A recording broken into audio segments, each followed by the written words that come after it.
Well, guys, good morning. Today is Monday, February 19th, 2018. And here's the thing. I'm glad to have you guys here. What we're going to do is we're going to do a little, the markets are closed today, by the way. Today is President's Day in the United States. And so what we're going to do is we're going to talk about a little article on Zero Hedge.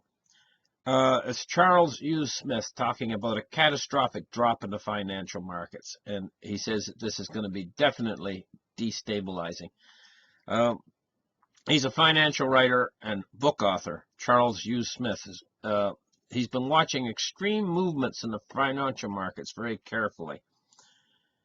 And the question is he nervous? And Smith says, oh, yes, I'm nervous. He says it's definitely destabilizing. In other words, it's becoming not just more volatile, the whole underlying structure of our economy is destabilizing. What I mean by this is that it is becoming more brittle or fragile. That is fundamentally why we are seeing these wild swings, he goes on to say.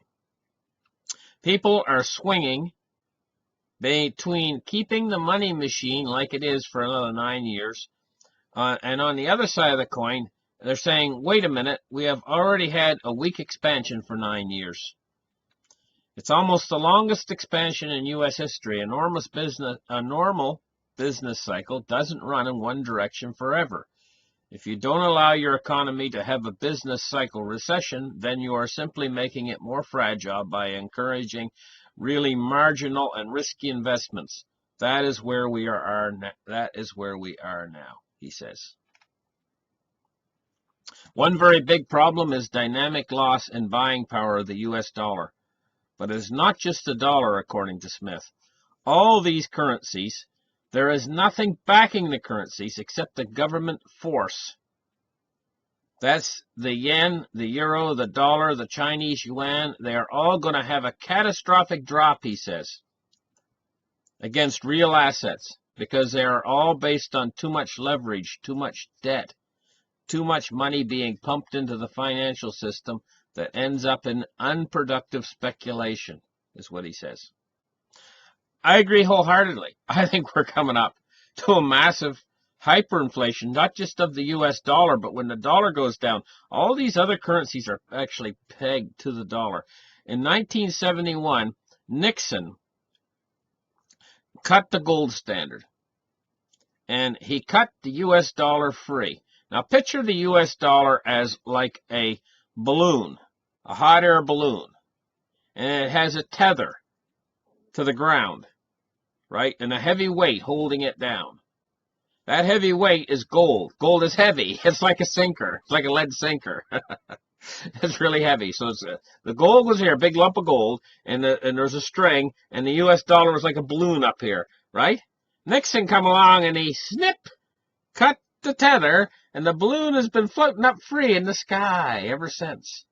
And all of the other currencies are pegged to the dollar. So this is the situation we have. This whole thing, now we got a kid on the ground, he's got a pellet gun, he's going to shoot the balloon down.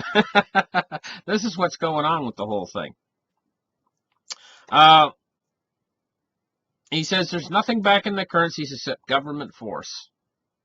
Now here's the thing.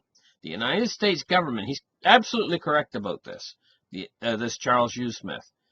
The United States government has backed the currencies with government force using their war machine that they've had they've been the powerful war machine, a dominant force whenever anybody's come up and challenged the petrodollar, want to sell oil in anything but dollars. Several times it's been challenged. And each and every time they go in and they destroy that person that challenges the petrodollar, utterly destroy him, you know, and after he's gone, and I mean gone, then the petrodollar remains. But now China's challenging the petrodollar. On March 26th, China is going to actually quite literally challenge the petrodollar's authority.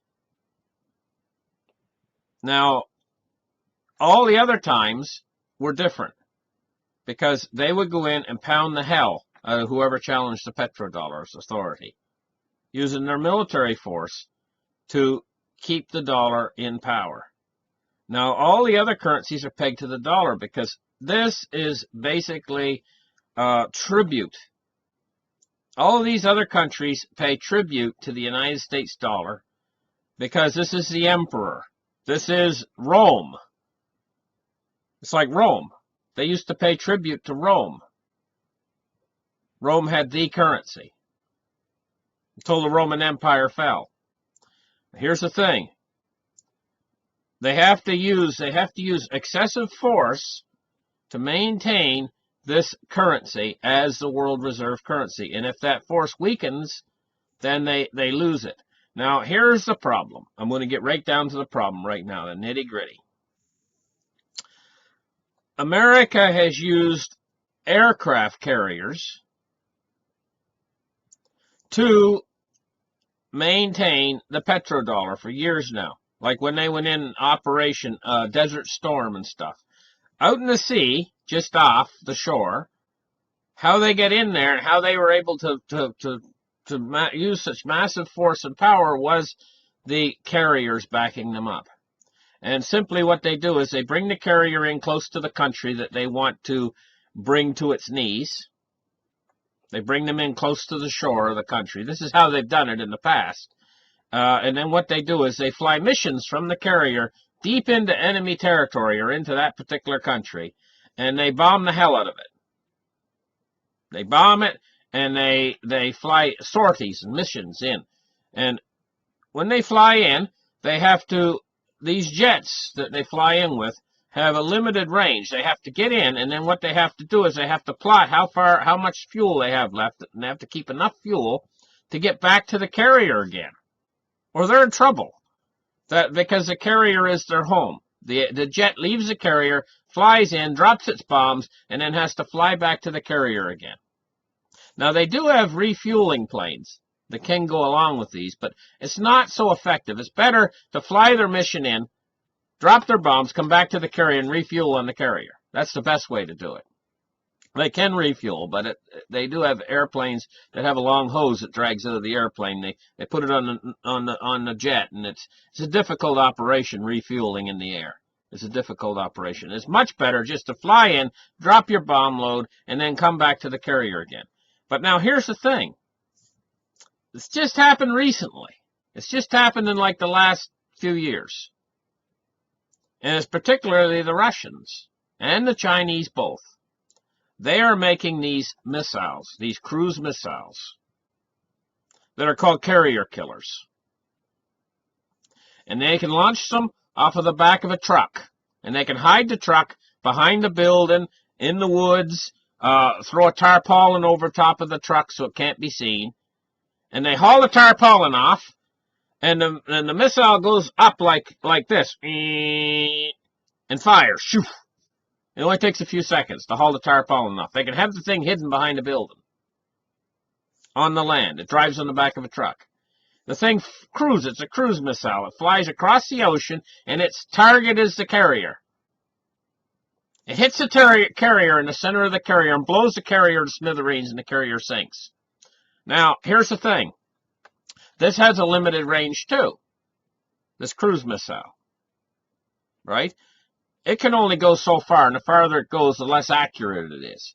So the carrier then has to get in close to the coast for these cruise missiles to be in target of these cruise missiles.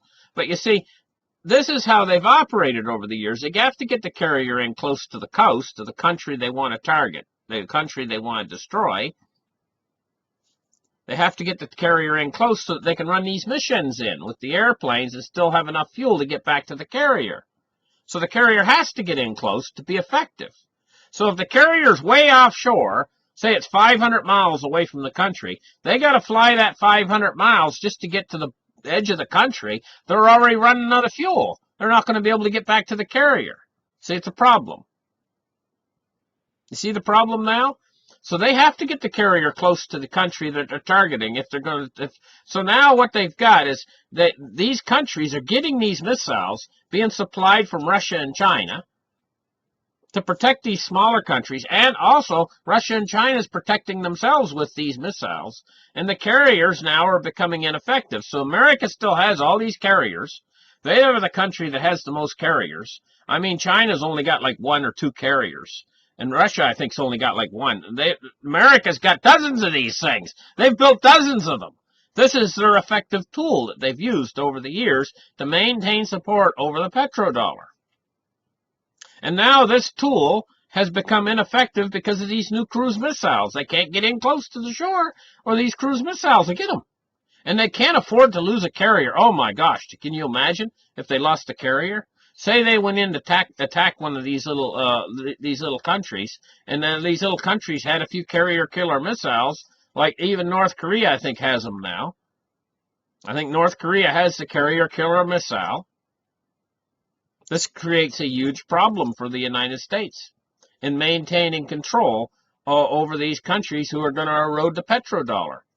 See, they've maintained control over the years. Anybody who tries to sell oil in anything but dollars gets the carriers come floating in, and that's the end of their country, and their leader is gone. This is how it's worked over the years. But now we're in a different situation. We got these countries being, and who's responsible for this? Who's been making these missiles is Russia and China. They both can make these missiles, these carrier killer missiles. So here's the thing.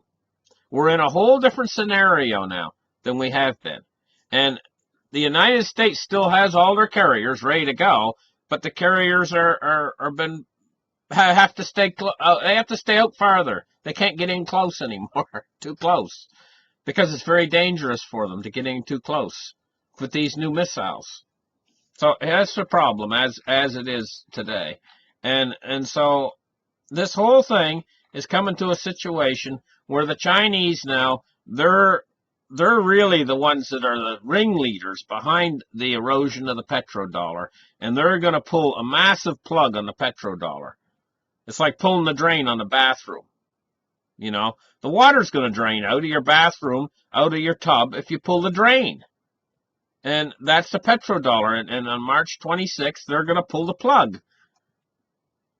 Now, I don't think that everything is going to fold in immediately on the petrodollar, but this erosion's been ongoing for a long time already. This is the destabilization effect. Now, this is what he can see, Charles Hughes Smith. And so this is important.